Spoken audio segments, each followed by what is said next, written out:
I've been with the president since he became minister. I joined GWI in 2008. I think the president became Minister of Housing and Water in 2009. And we've worked together throughout those times. Even when he was in opposition, he never, showed us a bad face and so on. Now, I saw his vision as Minister of Housing and Water. I've accepted that vision. And his vision as president is even more remarkable. Now, in the water sector, what we've done is really tremendous, tremendous work. The president would have, when he became minister, would have introduced a pensioner subsidy, which was taken away when there was a change of government. VAT was also added down to water when there was a change of government.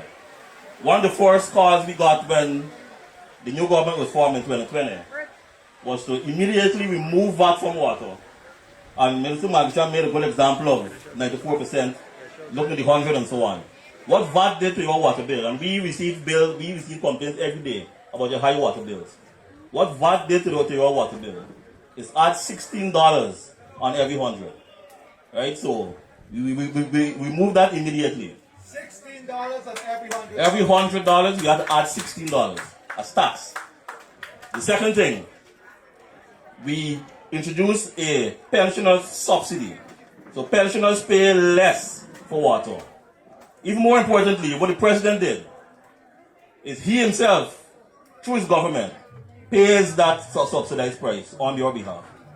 So there's two things happen there. We had a subsidized price for pensioners up to 10 meter cube. And secondly, the government, through the Ministry of Social Service and Protection, pays that pensioner subsidy. I think those things are remarkable things. Now, what I want to talk about also is the development which Minister Kroll would have alluded to. Right, sorry. So, the third thing we did when immediately in August 2020 is reduce the water bills for everybody across the country by 5%.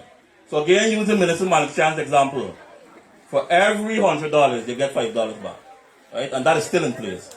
$27 on every $100 we actually give back to the people, right? So that's a round of applause for Mr. President. Now, Minister Kroll spoke about the development that is happening in the country so that you can drink water from the tap. I'm not going to talk about the entire country, but I'm going to talk about Region 3. Right now, in Wakenham and in Leg 1, we are building, or in the process of building, water treatment plants for those people. Because the President believes that the people of Wakenham and Leg 1 are no lesser than anybody else. Right? We are also building a new plant which is already in operation at Puriko. Right? So that will serve from the entire Puriko area till up to about Hubu, coming up the road till about maybe Farm and so on. We are building a plant, we're building a plant in Parfait Harmony in Luston Ross that will take care of the entire canal, that entire scheme, coming all the way to Nimes. The President would have commissioned a plant at Wales not so long ago. That plant is intended to serve here. Now, not everybody accepts this vision. We had a contractor that we hired to bring the lines in. He ain't even stripping it. So we had to knock it off. So because of that, we had to get a new contract signed now.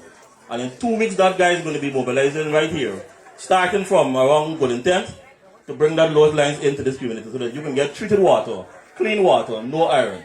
We have one man working now from the plant. He'll go up to Good Intent. He already passed the Wales police station there. So all of this is really work done to improve your lives and to ensure that you have treated water. Now the last point I want to make is about maintenance.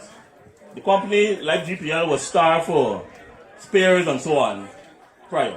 Now what we have enough money to mobilize and to rehabilitate all our plants. So before 2030 we had plants which was built under previous PDP government actually. At Vortinugen, at iFlood, at Fellowship, and at Port Ryan.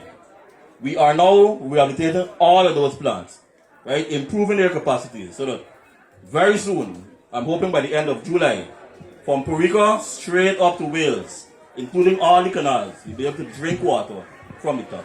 We've already started it.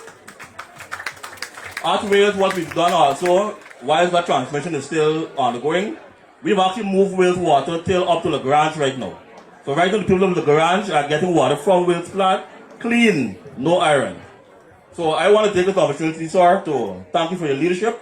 I look forward to when we open up the Alcante Road, we open the road to Macorio, we bus it back to Timeri, When those lands open, we are ready to ensure that there's water there to serve everybody. Right now, we already have in plan a plant to take water from the Borisiri Canal to serve all those areas. Municipal is doing a tremendous job in giving out house lots and increasing the housing stock. We will ensure that we work in tandem to ensure that all Guyanese can drink water from the tap. Fandel and I can recall the days when we used to go fetch water from Iceland. I'm from the estate. I'm from Lennon Road, I had a pump in Lennon Road, the president will know about that. We had one in Surfers, always break down. So we remember those days. And our children and grandchildren don't have to go through those days. So Mr. President, once again, thank you for your leadership. We look forward to the next 5 years, double, because we're working 24 hours, and we're here for you. Thank you very much.